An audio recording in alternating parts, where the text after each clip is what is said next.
پیش خدمت ہے حالات حاضرہ کا پروگرام سیربین۔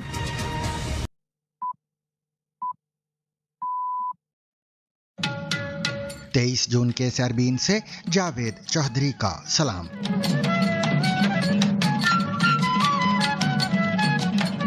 ایرانی صدر مسعود پزشکیان پاکستان کے دورے پر اسلام آباد پہنچ گئے ہیں۔ ایرانی صدر نے پاکستان روانگی سے قبل کہا کہ دورے کا مقصد نہ صرف پاکستان کو سراہنا ہے بلکہ امریکہ کے ساتھ معاہدے پر عمل درآمد کا جائزہ لینا بھی ہے۔ دوسری جانب سوئٹزرلینڈ میں ایران امریکہ مذاکرات کے بعد تکنیکی ٹیموں نے جوہری معاملات، معاشی پابندیوں اور تعمیر نو پر مذاکراتی گروپس قائم کرنے پر اتفاق کیا ہے۔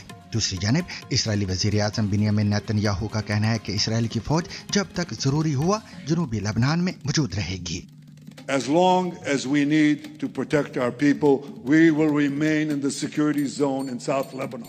اقوام متحدہ کے تحقیقاتی ادارے کی کمیشن کی رپورٹ میں کہا گیا ہے کہ اسرائیل غزہ میں بچوں کو دانستہ نشانہ بنا کر نسل کشی کر رہا ہے۔ Well, what this report does is go over many reports of individual aspects of the conflict in Gaza. 60 روزہ لائسنس امریکہ نے ایرانی تیل کی فروخت کی اجازت کیوں دی اور پاکستان کو اس سے کیا فائدہ ہو سکتا ہے؟ میں آپ سے گزارش کروں گا، ڈیزل جو تھا وہ پہلے فرسٹ ویک آف اپریل کے اندر تقریباً 520 روپے کی حد کو چھو کے آیا تھا، جو انٹرنیشنل پرائسز کی انکریز کی وجہ سے تھا۔ تو آج 311 روپے پہ تقریباً 200 روپے سے زیادہ کی ریڈکشن اس کے اندر آ چکی ہوئی، اور پیٹرول بھی جو تھا وہ 458 کے اوپر گیا اور آج 300 روپے کے اندر آ چکا ہے، which is a reduction of about 160 rupees۔ Pakistan کا نام لیے بغیر انڈیا کا امریکہ ایران مفاہمتی یادداشت کا خیر مقدم۔ جانیے برکس اجلاس کے دوران کیا ہوا۔ India welcomes the MOU reached between the US and Iran. We have got cautious optimism and we hope that it will work. I G Kashmir police کا کہنا ہے کہ پاکستان کے زیر انتظام کشمیر میں بد امنی کے دوران 4 پولیس اہلکار ہلاک ہوئے جبکہ 572 افراد کو گرفتار کیا گیا ہے۔ ریاست کے اگینسٹ ہتھیاروں ڈھانا اور نوجوان جو بچے ہیں ان کو ریاست کے اگینسٹ برگلا کے اسلحہ لے کے اور ریاست پہ حملہ کرنے کی جو مختلف جو ان کی پلاننگ تھی وہ ابھی آپ کو ایویڈنس کے ساتھ دکھاتے ہیں۔ ابوظہبی میں سر سے جڑی جڑواں بہنوں کا اے آئی اور جدید ٹیکنالوجی کی مدد سے تاریخی آپریشن۔ خلا میں قرآن پاک کی تلاوت کرنے والے پہلے افغان خلا باز عبدالاحد محمد کی وفات۔ دنیا کے لیڈر بھی انسان نکلے، دیکھیے ایسے صدارتی لمحات جنہیں دیکھ کر کیمرہ بھی شرما گیا۔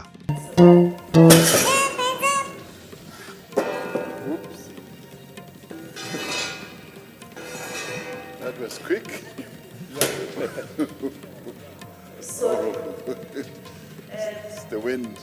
10 سال قبل ریٹائرمنٹ واپس لینے والے میسی کا ورلڈ کپ کی تاریخ میں سب سے زیادہ گول کرنے کا ریکارڈ۔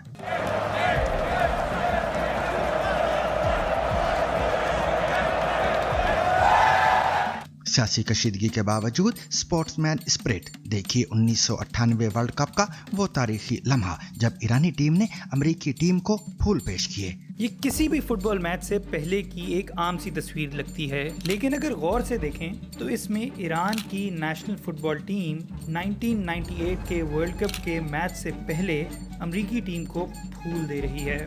اس کے علاوہ مزید خبریں بھی آج کے سیربین کا حصہ رہیں گی، مگر ہمیشہ کی طرح پہلے اہم عالمی خبروں کا خلاصہ۔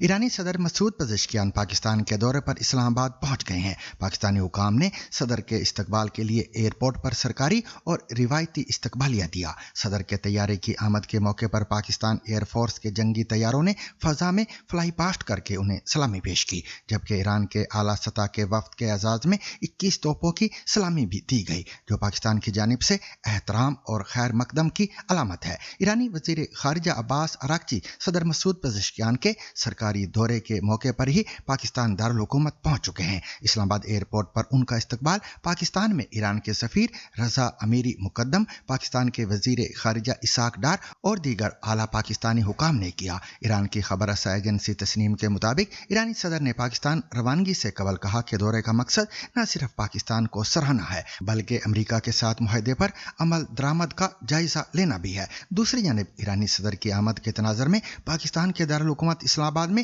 सिक्योरिटी के सख्त इंतजाम किए गए हैं।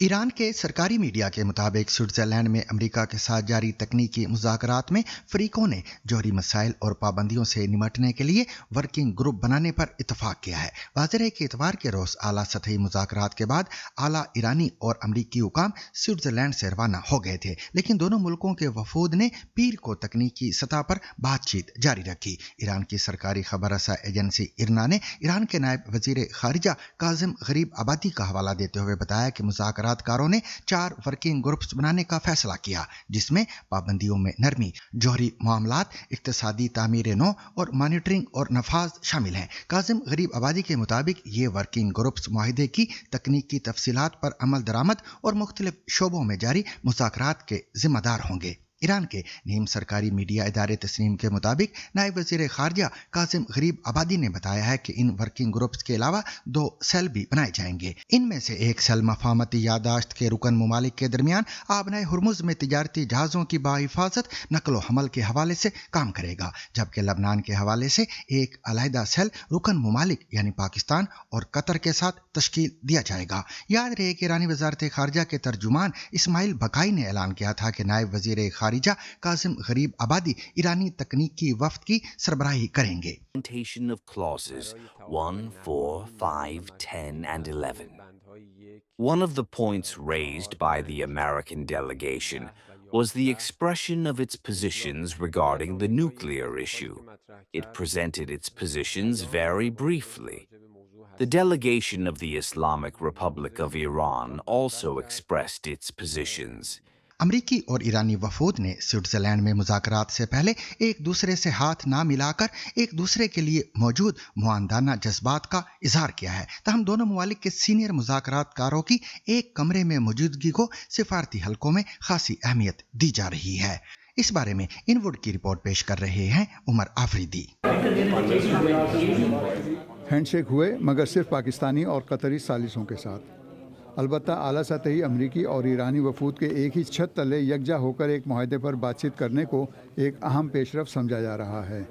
सदर ने हमें पूरे खित्ते में मुकम्मल जंगबंदी की जिम्मेदारी सौंपी है। हमें कतर और पाकिस्तान की सूरत में अजीम पार्टनर मिले हैं और इसी तरह इजराइल में हमारे दोस्त भी। हम सब खित्ते में अमन के लिए काम कर रहे हैं।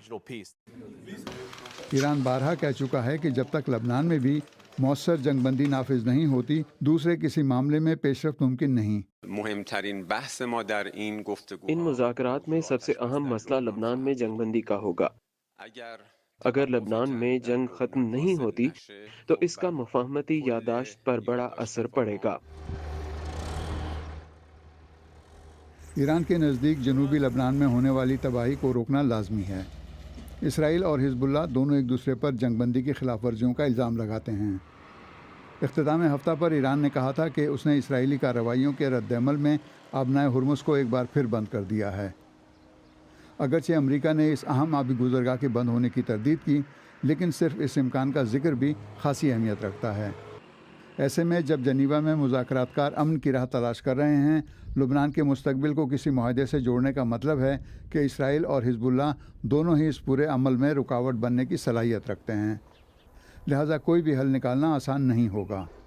और हमारे वो सामीन जो हफ्ते में सिर्फ एक बार खबरों पर नजर रखते हैं और मुख्तलिफ मसरूफियात के बाइस मीडिया से मुसलसल राब्ते में नहीं रहते, उनकी मालूमात में इजाफा करने के लिए रुबाब बतूल ये वजाहत कर रही हैं कि अमेरिका और ईरान के दरमियान स्विट्जरलैंड में होने वाले मुज़ाकरात में क्या तय पाया था। ईरान अमेरिका मुज़ाकरात में अब तक क्या पेशरफ्त हुई है। इतवार को स्विट्ज़रलैंड में होने वाले मुज़ाकरात के पहले दौर के बाद ईरान और अमेरिका जंग से मुतालिक अहम पेशरफ्त सामने आई है और दोनों फरीक अब एक मुमकिना हतमी मुआहदे की तरफ बढ़ते दिखाई दे रहे हैं। याद रहे कि गुज़िश्ता हफ्ते ईरान और अमेरिका ने 60 दिन के अंदर एक हतमी मुआहदे तक पहुँचने के हदफ पर इतफाक किया था। अब सवाल ये है कि इतवार के मुज़ाकरात में अमली तौर पर क्या हासिल हुआ। अमेरिका की जानिब से मुज़ाकरात में शरीक एक सीनियर सिफारतकार ने कहा है कि बातचीत मुस्बत अंदाज में आगे बढ़ रही है। दूसरी जानिब पाकिस्तान और कतर, जो इस अमल में सालिसी का किरदार अदा कर रहे हैं, उन्होंने भी मुज़ाकरात को तामीरी और हौसला अफजा करार दिया है। 60 दिन का रोड मैप। मुज़ाकरात के बाद जारी मुश्तरका एलामिया के मुताबिक फरीकैन ने एक रोड मैप पर इतफाक किया है, जिसका मकसद 60 दिन के अंदर हतमी मुआहदे तक पहुँचना है। اس روڈ میپ کی بنیاد پر اب مزید تکنیکی مذاکرات اس ہفتے جاری رہیں گے تاکہ مختلف معاملات پر تفصیلی کام کیا جا سکے۔ اعلیٰ سطح کمیٹی۔ اعلامیے کے مطابق فریقین نے ایک اعلیٰ سطح کمیٹی قائم کرنے پر بھی اتفاق کیا ہے۔ یہ کمیٹی پورے مذاکراتی عمل کی سیاسی نگرانی کرے گی، جبکہ مختلف ورکنگ گروپس جوہری معاملات، پابندیوں اور دیگر امور پر کام کریں گے۔ اعلامیے کے مطابق اعلیٰ سطح کی کمیٹی نے 60 دن کے اندر حتمی معاہدے تک پہنچنے کے لیے ایک روڈ میپ پر اتفاق کیا ہے، جو مزید تکنیکی مذاکرات کے فوری آغاز کی بنیاد فراہم کرے گا۔ لبنان کے حوالے سے اہم فیصلہ۔ لبنان سے متعلق بھی اہم پیش رفت سامنے آئی ہے۔ فریقین نے ایک ڈی کنفلکشن سیل قائم کرنے پر اتفاق کیا ہے۔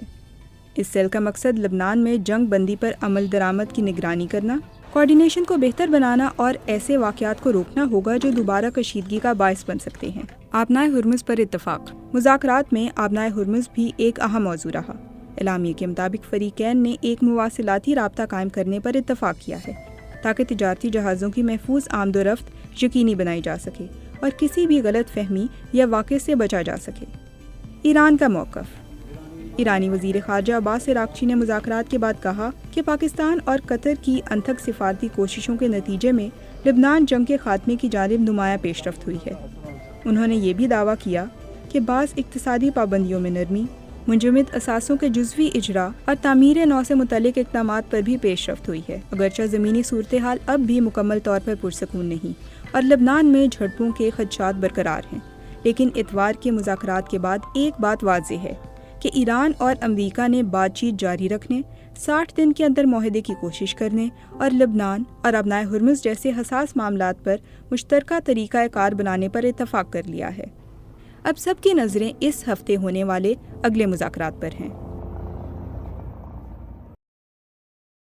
اسرائیل کے وزیر اعظم بنیامین نیتن یاہو نے کہا کہ جب تک ہم چاہیں گے اسرائیل کی فوج جنوبی لبنان میں موجود رہے گی۔ ایکس پر جاری بیان میں اسرائیلی وزیر اعظم کا کہنا تھا کہ جنوبی لبنان میں ہماری افواج کو اپنے یا شمال کے باشندوں کے خلاف کسی بھی براہ راست خطرے کو بے اثر کرنے کے لیے کارروائی کی مکمل آزادی ہے۔ ان کا کہنا تھا کہ اسرائیلی فوج پر اس سلسلے میں کوئی پابندی نہیں ہے۔ نیتن یاہو نے کہا ہے کہ اسرائیلی فوج جب تک ضروری ہو جنوبی لبنان میں سیکیورٹی زون میں موجود رہے گی۔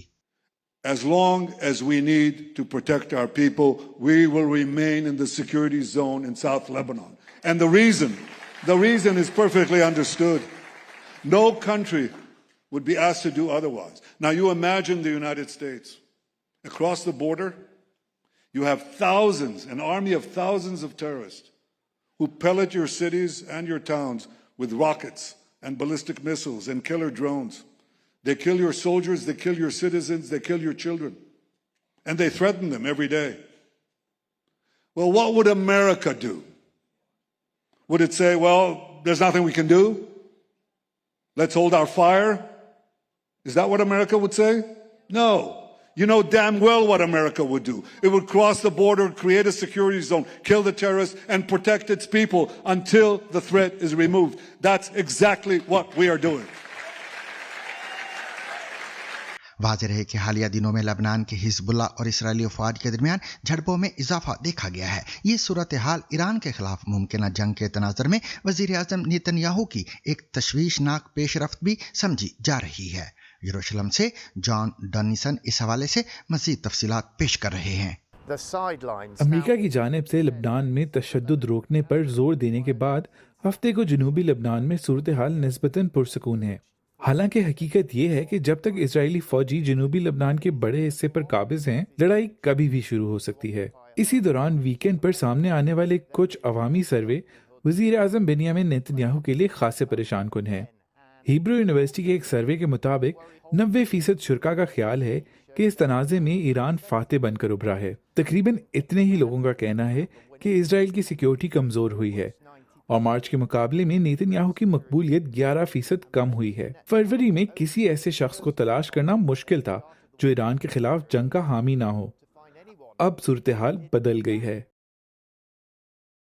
अक़वाम मुत्तहिदा के एक तहकीकाती कमीशन ने अपनी ताज़ा रिपोर्ट में इसराइल पर गजा में फ़लस्तीनी बच्चों को दानिस्ता तौर पर निशाना बनाने, नस्ल कुशी, इंसानियत के खिलाफ जराइम और जंगी जराइम के संगीन इल्ज़ामात आयद किए हैं। रिपोर्ट के मुताबिक इसराइली हमलों में बड़ी तादाद में बच्चों की हलाकत, जख्मी होने और शदीद ज़हनी सदमात के शवाहिद सामने आए हैं, जबकि स्कूलों, पनाहगाहों और तिब्बी मराकज़ को भी निशाना बनाया गया है। कमीशन का कहना है कि बच्चों को गिरफ्तार करने, तशद्दुद का निशाना बनाने, भूख को जंगी हथियार के तौर पर इस्तेमाल करने और तालीम और सेहत की सहूलियात को तबाह करने से फ़लस्तीनी माशरे के मुस्तकबिल को कमज़ोर किया जा रहा है। दूसरी जानब इसराइल ने रिपोर्ट को यकसर मुस्तरद करते हुए इसे बेबुनियाद, जानिबदार और प्रोपेगेंडा करार दिया है। इसराइली हुकूमत का मौक़िफ़ है कि उसकी फ़ौजी कार्रवाइयाँ हमास के खात्मे, यरगमालियों की रिहाई और अपने दिफा के लिए जारी हैं और वह शहरियों के तहफ़्फ़ुज़ के लिए मुमकिना इक़दामात कर रही है। याद रहे कि ये मामला इस वक्त बैनुल-अक़वामी अदालत इंसाफ में भी ज़ेर समाअत है, जहां जनूबी अफ्रीका की जानिब से इसराइल के खिलाफ नस्ल कुशी का मुकदमा दायर किया गया है। ताहम इस पर हतमी फैसला आने में अभी वक्त लग सकता है। Well, what this report does is go over many reports of individual aspects of the conflict in Gaza that these three international lawyers led by Navi Pillay have already looked at since October the 7th. So they look at the attacks on children, they look at conditions in detention, they look at the destruction particularly of hospitals and places of education, and they look at the statements by Israeli leaders about their intentions apparently in Gaza. अमरीकी महकमा ख़जाना की जानिब से Iran को 60 रोज़ के लिए खाम तेल और पेट्रोकेमिकल मसनूआत की फ़रोख्त और तरसील की जुज़वी इजाज़त देने का फ़ैसला आलमी तवानाई मंडियों और ख़ित्ते की सियासत में एक अहम पेशरफ्त के तौर पर देखा जा रहा है। इस आर्जी लाइसेंस के तहत न सिर्फ ईरानी तेल की फ़रोख्त और तरसील मुमकिन हुई है, बल्कि इंश्योरेंस, बैंकारी और शिपिंग जैसे वो माली और लॉजिस्टिक रुकावटें भी नरम कर दी गई हैं जो तवील अरसे से ईरान की बरामदात पर असरअंदाज हो रही थी। ये इकदाम उस वक्त सामने आया है जब स्विट्ज़रलैंड में अमेरिका और ईरान के दरमियान तकनीकी सतह के मुज़ाकरात जारी हैं और इसी तनाज़र में बाज़ रिपोर्ट्स में पाकिस्तान की सालिसी से होने वाली मफाहमती याददाश्त का भी जिक्र किया जा रहा है, जिसके तहत पाबंदियों में नरमी और ईरान की तवानाई बरामदात की बहाली की बात सामने आई है। इस पेशरफ्त के बावजूद माहिरीन का कहना है कि इसका फौरी फ़ायदा सस्ते तेल की सूरत में नज़र आना मुश्किल है, क्योंकि ईरान अब अपनी बरामदात को आलमी मार्केट रेट के मुताबिक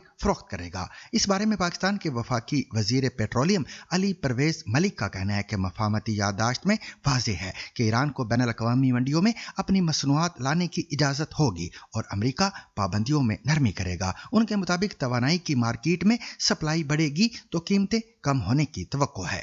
मैं आपसे गुजारिश करूंगा, डीजल जो था वो पहले फर्स्ट वीक ऑफ अप्रैल के अंदर तकरीबन 520 रुपए की हद को छू के आया था, जो इंटरनेशनल प्राइसेस की इंक्रीज की वजह से था। तो आज 311 रुपए पे तकरीबन 200 रुपए से ज़्यादा की रिडक्शन उसके अंदर आ चुकी हुई, और पेट्रोल भी जो था वो 458 के ऊपर गया और आज 300 रुपए के अंदर आ चुका है, which is a reduction of about 160 rupees. तो मुझे ये भी एहसास है कि आवाम को तकलीफ़ भी हुई है। आज भी शायद ये जंग से जो पहले की जो कीमतें थी उससे फिर भी थोड़ा फ़र्क है, बट आपसे ये वादा रहा कि जिस तरह से बैनुल-अक़वामी मंडी करेक्ट होती जाएगी तो इंशाअल्लाह ताला पूरी तरह से बेनिफिट आवाम को ट्रांसफ़र किया जाएगा। जंग के शुरू में भी 80 रुपए लीटर ऑन बोथ फ्यूल्स आपकी लेवी थी, आज भी हमने उसके ऊपर रखी है। तो कोई ये जो मीडिया के अंदर एक शायद सनसनी या हमारे मुखालफिन इस इशू को भी सियासत की नज़र में लाना चाहते हैं, वो कह रहे हैं कि इस पर कोई टैक्सेशन बढ़ाई है, तो कतन ऐसा नहीं है। दूसरी जानिब माहिरीन का कहना है कि पाकिस्तान जैसे ममालिक जो पहले ही सऊदी अरब, UAE और दीगर ममालिक से तवील मुद्दती मुआहदों के तहत खाम तेल और पेट्रोलियम मसनूआत हासिल करते हैं, उनके लिए ईरानी तेल एक इजाफी ऑप्शन ज़रूर बन सकता है, मगर कीमतों में बड़ी कमी का इम्कान कम है। माहिरीन के मुताबिक असल मसला रिफाइनिंग सलाहियत है, तेल के मयार और आलमी तलब है, जिसकी वजह से ईरानी खाम तेल से फौरी मुआशी रिलीफ की तवक्को करना ज़मीनी हकाइक से मुताबिकत नहीं रखता। पाकिस्तान में डीजल और पेट्रोल की सालाना खपत के आदाद शुमार के मुताबिक दोनों की खपत तकरीबन 70 लाख टन सालाना है। पाकिस्तान में रिफाइनरियों और आयल मार्केटिंग कंपनियों की नुमाइंदा तंजीम की जानिब से जारी करदा पाकिस्तान आयल रिपोर्ट में माली साल 2025 के जो अदाद-ओ-शुमार जाहिर किए गए हैं उनके मुताबिक पाकिस्तान ने तकरीबन 20 लाख के करीब डीजल दरामद किया और 50 लाख टन के लगभग डीजल मुकामी रिफाइनरियों में पैदा किया गया। मुकामी तौर पर पेट्रोल की पैदावार तकरीबन 20 लाख टन थी, जबकि 50 लाख टन के करीब पेट्रोल बाहर से दरामद किया गया है। वाज़ेह है कि पाकिस्तान की मुकामी रिफाइनरीज ने तकरीबन सालाना 90 लाख टन के करीब खाम तेल को प्रोसेस करके इससे तेल मसनूआत पैदा की, जिनमें पेट्रोल, डीजल के अलावा फर्नेस ऑयल, LPG और लुब्रिकेंट्स भी शामिल थे। बॉन्डेड स्कीम दे सकते हैं जिसके अंदर वो अपनी तेल का जखीरा पाकिस्तान में रखें, पाकिस्तान को कोई टैक्स ना दें, पाकिस्तान के साथ उसकी कोई इंटेंगलमेंट ना हो, पर अगर खुदा ना खास्ता इमरजेंसी हो तो पाकिस्तानी हुकूमत के पास ये राइट हो कि आप उनसे ये ख़रीद सकते हैं कि नहीं ख़रीद सकते। तो उसके लिए भी उनकी मशावरत के साथ, इंटरनेशनल ट्रेडर्स की मशावरत के साथ एक बॉन्डेड स्कीम बना ली है। उसका ड्राफ्ट काबीना में गया हुआ है। अगले 5-7 दिन के अंदर उसका अप्रूवल जब हम ले लेंगे तो उसके बाद उनको इनकरेज करेंगे आप अपना ज़खीरा हमारे पास यहाँ पे रखें, तो that will be another layer of energy security that we will add. आपकी जो रिफाइनरी हैं ये बिल्कुल लागड़ हो चुकी हुई हैं, जो सिर्फ स्वीट क्रूड गल्फ का प्रोसेस कर सकती हैं, जिनसे ये जो हार्ड क्रूड होता है, सावर क्रूड होता है, प्रोसेस करने की कैपेसिटी नहीं है। उनकी भी अपग्रेडेशन की पॉलिसी को फाइनलाइज कर दिया, कैबिनेट के अंदर कमेंट्स के लिए गई हुई, अगले 5-7 दिन के अंदर अप्रूव होके $6 बिलियन की इन्वेस्टमेंट को चैनलाइज करने की कोशिश की जाएगी कि अपग्रेडेड आपकी रिफाइनरियां 5 आ जाएं, जिसको आप ब्राउन फील्ड रिफाइनरी अपग्रेडेशन की पॉलिसी कह रहे हैं। इसके साथ साथ पूरा गैस सेक्टर जो है वर्ल्ड बैंक की मदद के साथ आप उसको अनबंडल कर रहे हैं कि जी पाइप आपका इंफ्रास्ट्रक्चर बिजनेस अलहदा कर दें, एनर्जी बिजनेस अलहदा कर दें, लोग खुद ही प्रोडक्ट लेके हैं, खुद ही बेचें, टोलिंग टैरिफ दें, तो वो भी एक रिजीम को फाइनलाइज किया जा रहा है। एंड लास्टली जो डाउनस्ट्रीम के अंदर आपकी जो OMCs हैं, क्या ज़रूरत है पाकिस्तान को 40 OMCs की जिसके अंदर ये स्मगल्ड प्रोडक्ट बिकती है, जिसका ना कोई डिजिटाइजेशन है, ना कोई हिसाब है, ना कोई पता है कि जी वो क्या प्रोडक्ट बेच रही है, तो उसके अंदर भी कंसोलिडेशन को पुश किया जाएगा।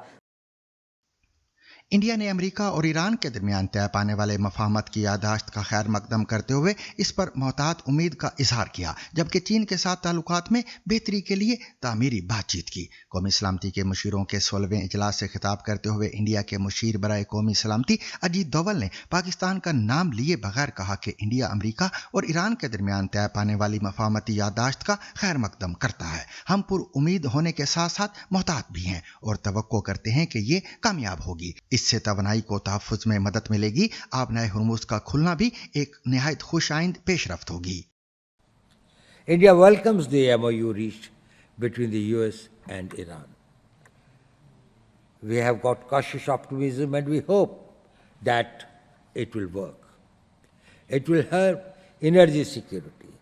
Opening of the Strait of Hormuz is a very welcome development. It will remove supply chain bottlenecks and many of the shortages in the field of, say, fertilizers and chemicals, etc., will be met with. याद रहे कि BRICS ऐसे ममालिक का इत्तेहाद है जिनकी मईशतें तेजी से तरक्की कर रही हैं। इसमें शामिल ममालिक ब्राज़ील, रूस, इंडिया, चीन और जनूबी अफ्रीका के नामों के पहले हरूफ से ही ब्रिक्स मुखफ़्फ़फ बनाया गया। ताहम बाद में मिस्र, इथोपिया, इंडोनेशिया, ईरान, सऊदी अरब और मुत्तहिदा अरब अमारात को भी इसमें शामिल किया गया। ब्रिक्स इत्तेहाद में शामिल ममालिक के कौमी सलामती के मुशीरों का 2 रोज़ा इजलास पीर से नई दिल्ली में शुरू हुआ है। इंडियन हुकूमत के मुताबिक इजलास का मौजू दुनिया को दरपेश गैर रिवायती सिक्योरिटी चैलेंजेस हैं और इसमें सिक्योरिटी खदशात में नई टेक्नोलॉजीज के किरदार पर बहस की जाएगी। सरकारी बयान के मुताबिक इजलास में शामिल मंदोबीन साइबर सिक्योरिटी और मसनूई जहानत से जन्म लेने वाले खतरात का भी जायजा लेंगे। मंगल के रोज इजलास से खिताब के दौरान इंडियन मुशीर कौमी सलामती अजीत दोवल ने अमरीका ईरान मुआहदे पर भी बात की। आलमी तवानाई की मंडियों के लिए इस मुआहदे की अहमियत को उजागर करते हुए अजीत का कहना था कि वाशिंगटन और तेहरान के दरमियान ये मफाहमत तवानाई की फराहमी में ज्यादा इस्तेहकाम का बाइस बन सकती है। पाकिस्तान के ज़ेर इंतज़ाम कश्मीर में inspector general police captain retired Liaquat Awan ने प्रेस कॉन्फ्रेंस में कहा है कि बदअमनी के नतीजे में पुलिस के 4 एहलकार हलाक हुए और इसमें मुलविस 572 अफराद को गिरफ्तार किया गया है। वाज़ेह रहे कि ज्वाइंट अवामी एक्शन कमेटी ने कश्मीर मुहाजिरीन की 12 नशिस्तों के खात्मे से मुतल्लिक अपने मुतालबे के हक में कश्मीर भर में 9 जून से एहतजाज और लॉन्ग मार्च शुरू कर रखा है, जबकि हुकाम ने इस ग्रुप पर बगावत का इल्ज़ाम लगाकर इस पर पाबंदी लगा दी है और इसके रहनुमाओं के खिलाफ कार्रवाई का हुक्म दिया है। रूपोश रहनुमाओं के बारे में भी मालूमात देने पर 1 करोड़ रुपए इनाम का ऐलान किया गया है। इससे पहले रावलाकोट में सूरत हाल उस वक्त कशीदा हुई थी जब शाहजेब नामी नौजवान को फायरिंग करके हलाक किया गया था। रावलाकोट पुलिस ने इस वाक़े की FIR नामालूम मुसल्ला नकाबपोश अफराद के खिलाफ दर्ज की। तहम मुजाहिरीन का इल्ज़ाम है कि शाहजेब पुलिस के हाथों मारे गए, जबकि पुलिस इसकी तरदीद करती है। मंगल के रोज पाकिस्तान के ज़ेर इंतज़ाम कश्मीर के दारुल-हुकूमत मुजफ्फराबाद में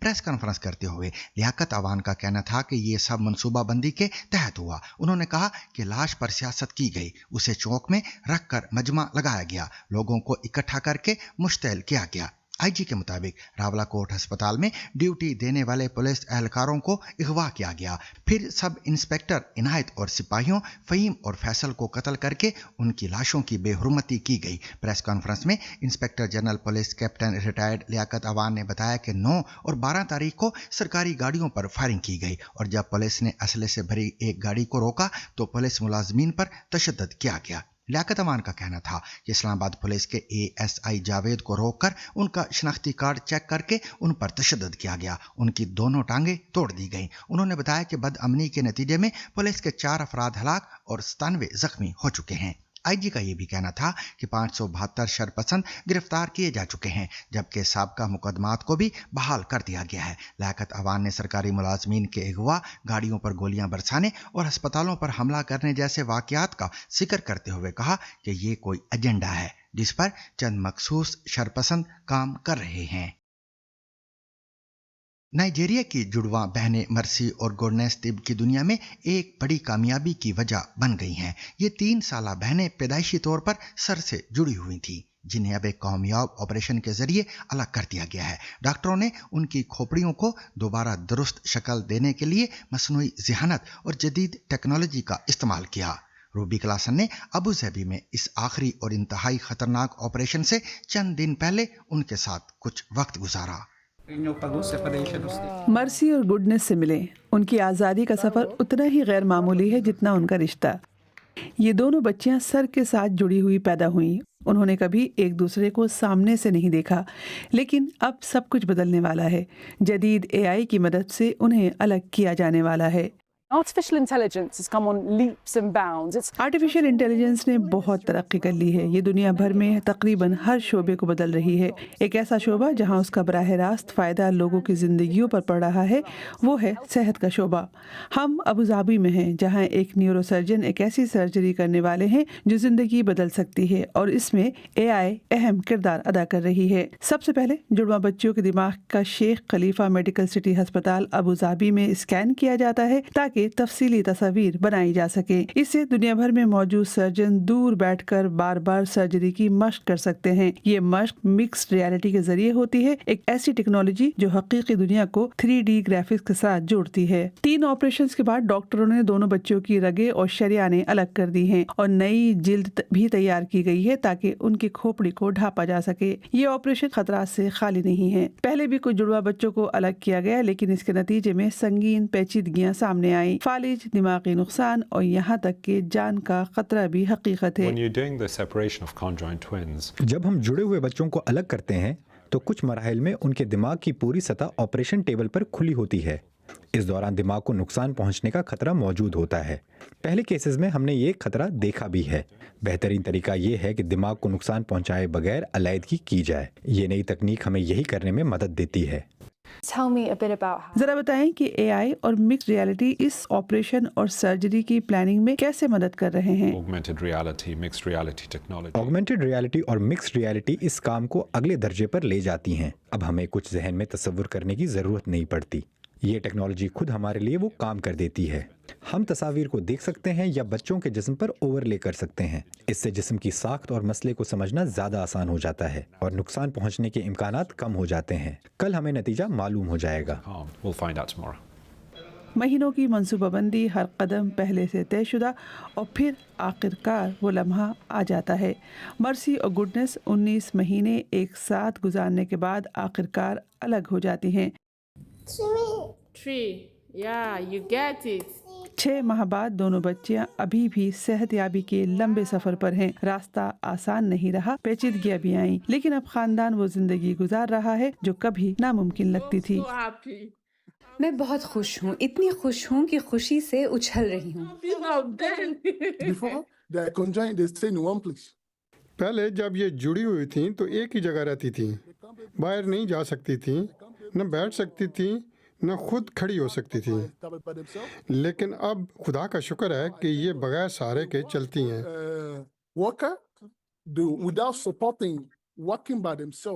आप देख सकते हैं ये कितने खुश हैं।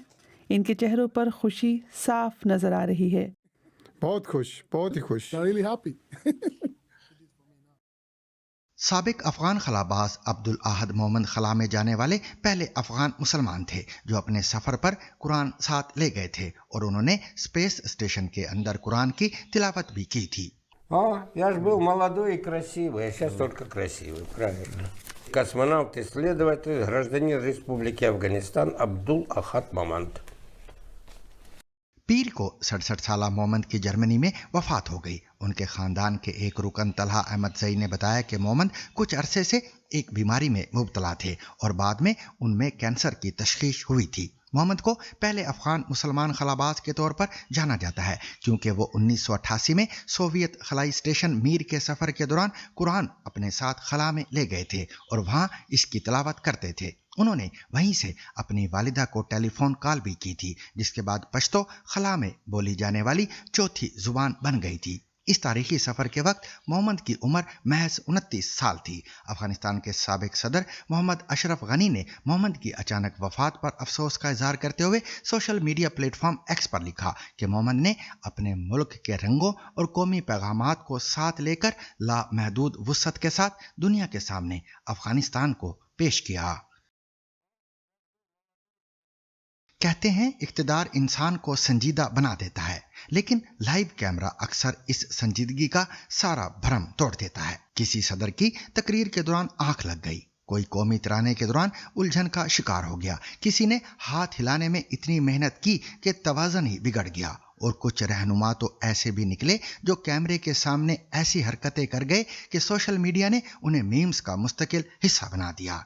अमेरिका से लेकर अफ्रीका, फ्रांस से लेकर भारत तक दुनिया भर के रहनुमा कभी ना कभी किसी न किसी अजीब और गरीब लम्हे का शिकार हुए। कहीं जूते ने बगावत कर दी, कहीं छतरी ने साथ छोड़ दिया और कहीं प्रोटोकॉल के बीच रहनुमा खुद ही भूल गए कि अब आगे करना क्या है।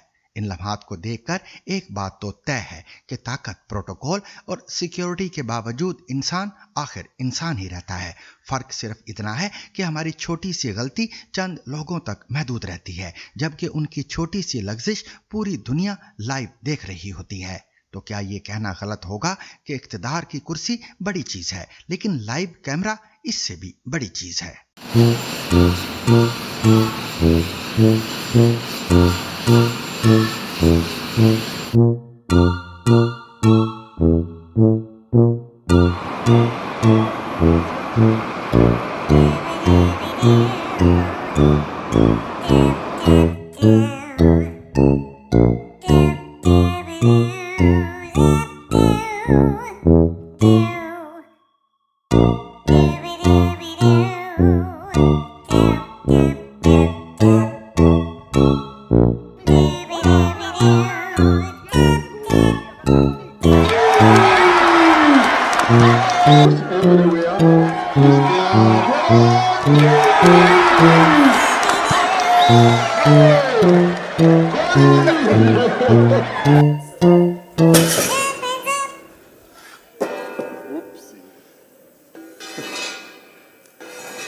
That was quick.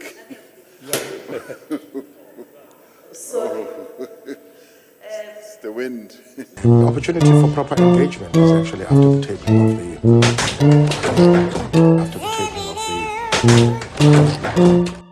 A new condom, which is called the Max condom.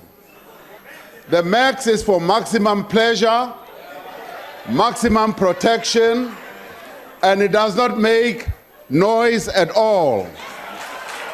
And it comes in different flavors.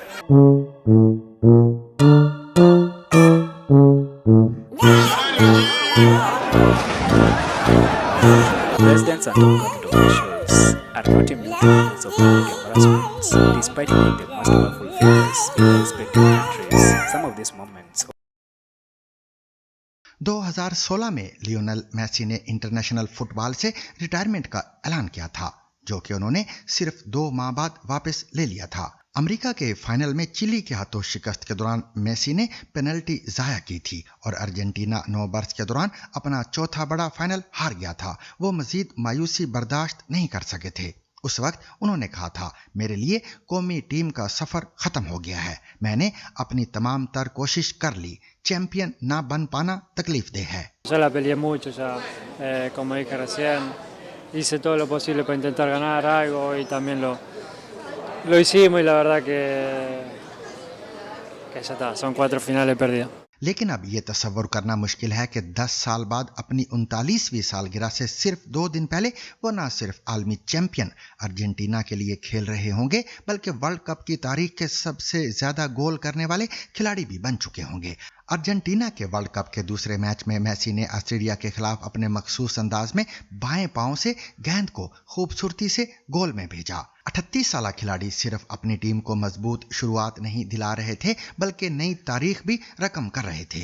वो वर्ल्ड कप की तारीख के सबसे ज्यादा गोल करने वाले खिलाड़ी बन गए हैं और उन्होंने ये भी साबित किया कि वो अब भी आलमी फुटबॉल के बादशाह हैं। फिर उन्होंने 6 यार्ड के इलाके में खिलाड़ियों के हजूम के दरमियान गेंद को गोल में डालकर अपना दूसरा गोल किया और टीम को 2-0 से जीत हासिल हुई। मेसी इस टूर्नामेंट में शानदार फॉर्म में है, जबकि अर्जेंटीना अपने एहसास का दिफा कर रहा है। पहले मैच में हैट्रिक, दूसरे मैच में 2 गोल और रिकॉर्ड कायम करने के बाद तीसरे मैच में उर्दन के खिलाफ खेल अभी बाकी है। वो गोल्डन बूट जीतने के मजबूत उम्मीदवार होंगे। ये वो इनफरादी एहसास है जो वर्ल्ड कप में सबसे ज्यादा गोल करने वाले खिलाड़ियों को दिया जाता है और जो उन्होंने अब तक कभी नहीं जीता।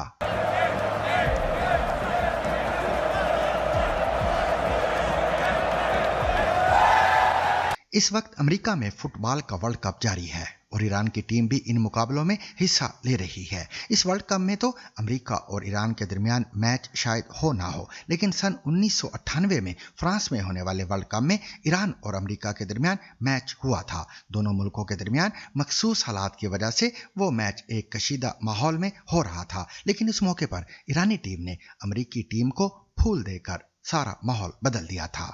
ये किसी भी फुटबॉल मैच से पहले की एक आम सी तस्वीर लगती है, लेकिन अगर गौर से देखें तो इसमें ईरान की नेशनल फुटबॉल टीम 1998 के वर्ल्ड कप के मैच से पहले अमेरिकी टीम को फूल दे रही है।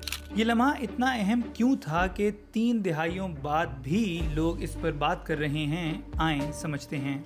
इस तस्वीर की कहानी BBC उर्दू की एक सीरीज़ है जिसमें हम कई आइकॉनिक और इंतहाई अहम तस्वीर को देखेंगे और उनके पीछे छुपी कहानियाँ और कॉन्टेक्स्ट को समझने की कोशिश करेंगे। ईरान और अमेरिका के ताल्लुकात 1979 के इस्लामिक रेवोल्यूशन के बाद से इंतहाई पेचीदा रहे हैं। गुज़रते सालों में Iranian hostage crisis, sanctions, tanker war, Iran air flight का गिराया जाना, इस तरह के वाक़यात की एक लंबी फहरिस्त है। और इस वॉलेटाइल और बिगड़ते पॉलिटिकल एटमॉस्फेयर में 1998 के वर्ल्ड कप में ईरान और अमेरिका एक दूसरे के साथ पहली मरतबा मैच खेलने जा रहे थे। 21 जून 1998 सख्त सिक्योरिटी में दोनों टीम्स ग्राउंड पर आती हैं, तराने पड़े जाते हैं और फिर in a turn of events ईरानी टीम अमेरिकी प्लेयर्स को फूल देती है। ये सफ़ेद फूल थे जिनको मुख्तलिफ लिटरेचर में पीस, यूनिटी और न्यू बिगनिंग्स की अलामत समझा जाता है। ईरान के मैनेजर जलाल तलेबी ने मैच के बाद अमेरिकी स्पोर्ट्स चैनल ESPN से बात करते हुए कहा था कि फूल देने का मकसद ये दिखाना था कि वो यहाँ अमन के लिए हैं, किसी लड़ाई के लिए नहीं। इस बात पर अक्सर बहस की जाती है कि स्पोर्ट्स और पॉलिटिक्स अलग हो सकती है या नहीं। इस पर मुख्तलिफ ओपिनियंस हैं, लेकिन ये बात ज़रूर है कि स्पोर्ट्स ने मुख्तलिफ मरतबा दुनिया भर में मुख्तलिफ मुल्कों के दरमियान एक टेम्परेरी ब्रिज या शो ऑफ यूनिटी का काम ज़रूर किया है। एट द सेम टाइम जब 2 ममालिक एक दूसरे के ख़िलाफ़ खेलते हैं तो इनके सियासी और सिफारती ताल्लुकात की सूरत हाल کسی نہ کسی حد تک اس میں نظر آ ہی جاتی ہے۔ اس ورلڈ کپ میں بھی سیز فائر کے باوجود یہ دیکھا جا سکتا ہے۔ ایران کے گروپ سٹیج کے تینوں میچز امریکہ میں ہیں اور رپورٹس کے مطابق ایران کی ٹیم کو امریکہ میں سٹے کرنے کی اجازت نہیں دی گئی۔ ایک اور انٹرسٹنگ بات یہ ہے کہ اگر یہ دونوں ٹیم اپنے اپنے گروپس میں سیکنڈ آتی ہیں تو وہ 3 جولائی کو آپس میں میچ کھیل سکتی ہیں۔ اور سامعین، اس کے ساتھ ہی آج کا سحربین بھی اپنے اختتام کو پہنچا۔ مجھے اور میری پوری ٹیم کو کل تک کے لیے اجازت دیجیے، لیکن اجازت لینے سے قبل اب تک کی خاص خبریں۔